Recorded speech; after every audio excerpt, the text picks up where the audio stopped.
Oh, look out! Champagne! Peter, stop! Oh, Lois, you're all wet. Here, let me jiggle you dry. On a TV show, Peter wins a prize that grants him the services of a maid for a week. Excited about the opportunity, he welcomes Joam into his home. Quagmire becomes enchanted by her and decides to propose to her throughout the week. Wow, that was great. Sure was. See ya. But you said we were gonna get married. Oh, I only said that so you'd googity my geschmoigen. In today's summary, Peter participates in a TV show called Wheel of Fortune. He joins the host named Regis and a lady for the prize round. This part involves Peter trying to guess the keyword related to the proposed theme. As they start, Peter thanks Regis for the opportunity, and the game begins. The category is about actor and series. Regis asks for 5 consonants and 1 vowel. Peter replies, Z, 4, Q, another Q, 1 more Q, and the Batman symbol to finish. Regis comments that these choices didn't help at all to discover the keyword and gives Peter another 15 seconds to respond. Peter has a sudden idea and gives the correct answer, surprising everyone around him. After getting it right, he admits it was a shot in the dark but feels very happy. Regis announces that he has won $1,300 and invites him to choose from displayed prizes. Next, we see Peter, Lois, and Brian. Lois praises Peter, saying he looked very handsome on TV. On a sunny day, Stewie and Lois are on the living room couch. Stewie puts on his apron and sits on his mother's lap to breastfeed. Lois asks him to be gentler since she was sore. Stewie clarifies that he only sees her as a friend. At that moment, the doorbell rings and Peter answers it. The maid Joam is there to work in the house for the week. Peter introduces himself awkwardly, and she corrects him, annoyed. Me? Peter, you maid. I do speak English. You maid clean for me, Peter.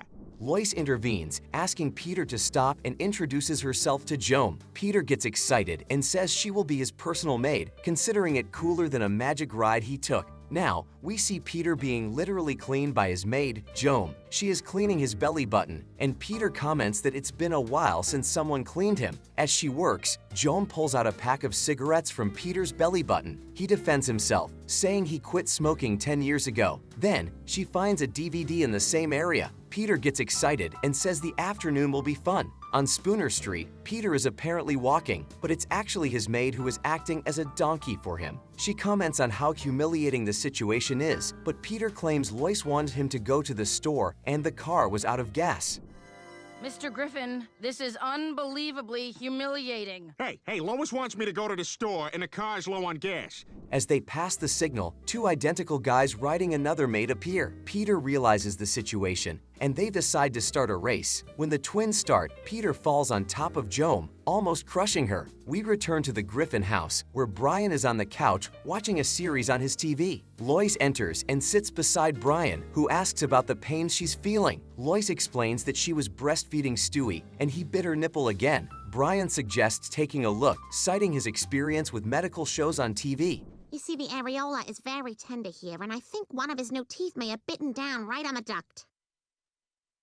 I'm sorry, what? Brian suggests that maybe it's time to wean Stewie, and Lois agrees, thanking him for his help and advice. Brian replies, "You're welcome," and takes the opportunity to ask if she has any problems in the underwear area. For example, around your underpants that you want me to take a look at, I could take a look at that too. Huh?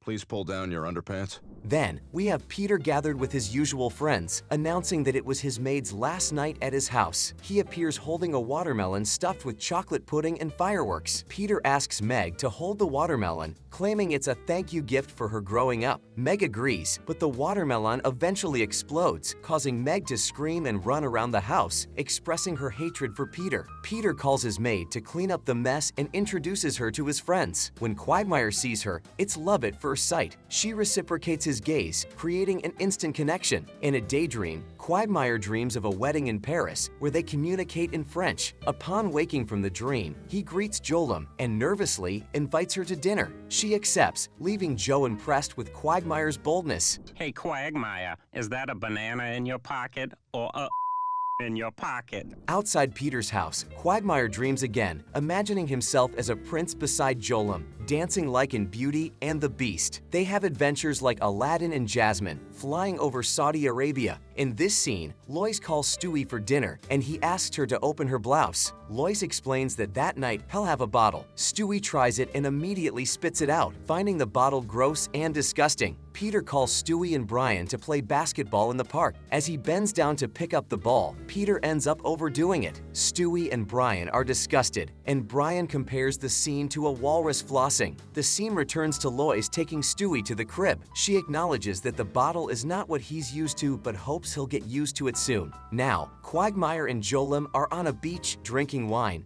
Joam comments on the beauty of the place, and Quagmire reveals that it's their 3-week anniversary. He expresses the wish that the day be special and mentions the possibility of seeing black dolphins at sunset. The dolphins interact and laugh, enchanting Quagmire and Joam. Seizing the moment, Quagmire declares his love, saying he wants to spend the rest of his life with her and asks if Joam will marry him. She joyfully accepts, saying nothing would make her happier than becoming Mrs. Quagmire, and they end the conversation with a passionate kiss. At the Drunken Clam, Peter, Cleveland, and Joe have a beer while talking about Quagmire. Joe expresses doubts about Quagmire's marriage, and Peter reveals it's just a prank, similar to one he pulled on a friend named Astum. In another scene, Brian reads a newspaper while Stewie tries to do his homework. Brian asks Stewie about weaning, and Stewie admits it's hard to stop drinking breast milk. At Quagmire's engagement party, Peter, Lois, Joe, and his wife, and Cleveland, all dressed up, show up. Peter keeps insisting it's just a prank by Quagmire. Quagmire welcomes them into his house, asking them to take off their shoes, following Japanese customs. Cleveland warns about the strong smell of his feet and exits the scene. During dinner, they start talking about movies and TV shows. At the newsstand, Peter shows Quagmire his Hustler magazine, highlighting the themes of the month. However, Quagmire claims his magazine is more interesting, focusing on luxurious items he would like to have at home someday. At the strip club, Peter suggests to Quagmire that it's time for someone to dance on his lap. Quagmire refuses, considering it degrading to women. Peter insists for him to be himself, as in the old days, citing that he is married, Cleveland has smelly feet, and Joe is dead from the waist down. Joe, confused, asks why they brought him there.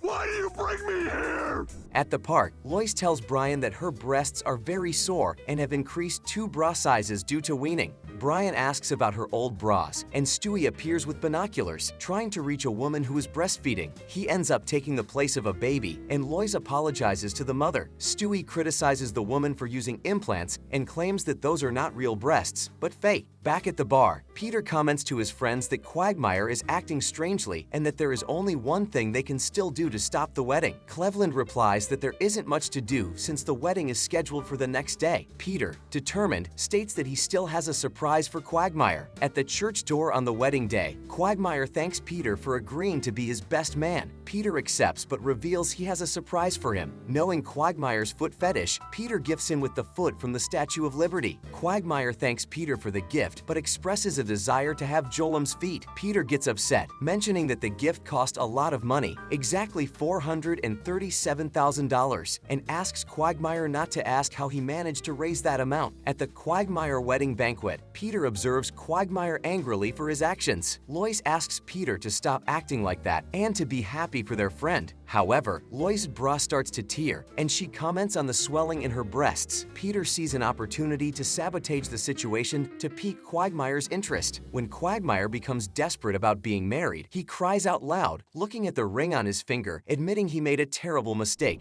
Oh, look out! Champagne! Peter, stop!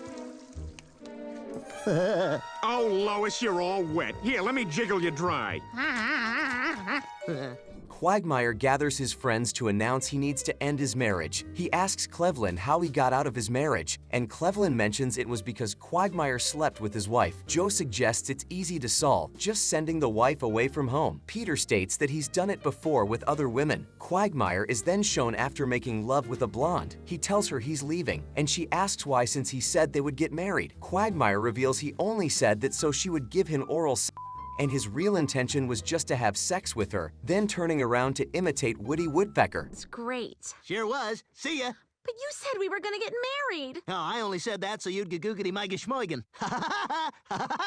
In the next scene, Quagmire approaches his wife Joam to ask for a divorce. However, she threatens to cut off her own arm, and even his, if he goes through with it. Faced with the situation, Quagmire backs off, saying he loves her but expresses regret for marrying her. Joam, enraged, chooses to ignore his words. Stewie appears with a breast milk extracting machine for Lois. It seemed to be going well, but he trips, spilling the cup of breast milk on the floor. Scared, he tries to drink the milk off the floor. At the Drunken Clam, Joe questions Quagmire about why he doesn't end things with Joam. Quagmire explains that he fears she'll kill herself if he leaves her. Cleveland suggests, in a casual manner, that he just leaves, but quickly realizes it's not an appropriate joke. Peter proposes an idea. What if Quagmire fakes his own death? In the next scene, Peter appears holding a cassette tape, claiming it contains the most perfect fake death simulation in history. He rings the doorbell, and Joam answers. Peter invents an elaborate story about Quagmire being attacked by a ninja, a World War II soldier, and a kitchen robot. He concludes the story with a dinosaur appearing to eat Quagmire's remains, turning off the tape. Joam doubts the story, but Peter insists that these things happen. Unable to convince her, Peter moves on to Plan B. Quagmire arrives at the front door and feigns a heart attack. Joan goes into a panic, and Joe tries to warn her that he's dead. Finally, they manage to make Joan believe in the act. In the next scene, Brian comments to Stewie that he seems to be doing better. Stewie reveals that the solution to his breast milk addiction was to find gross boobs to suck. Lois appears and picks up Stewie, saying she's ready to breastfeed him. Stewie asks to be put down, but Lois can't resist, and he ends up not resisting either.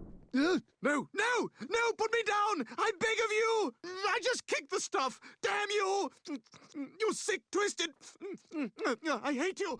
At Quagmire's supposed funeral, Joe asks Peter if he's okay inside the coffin. Peter assures him he is, mentioning there's half an hour of oxygen in there, and they'll come back later to get him out. As they throw dirt over the coffin, Death arrives and apologizes for being late. Peter questions why she's there since no one is dying, and Death explains she heard about Quagmire's supposed heart attack. Peter goes down into the hole, rescues Quagmire from the coffin, and reveals he's alive. Joam hugs Quagmire emotionally, but Death interrupts the moment by saying she needs to take a body. Joam touches Death's arm and ends up dying. Quagmire happily rejoins the group, thanking for being back. In the final scene, Death carries Joam's body, and Quagmire asks for 5 more minutes with her. The episode ends with Peter laughing, declaring, "That's Quagmire." Hey, Death, can you leave that body here for another 5 minutes?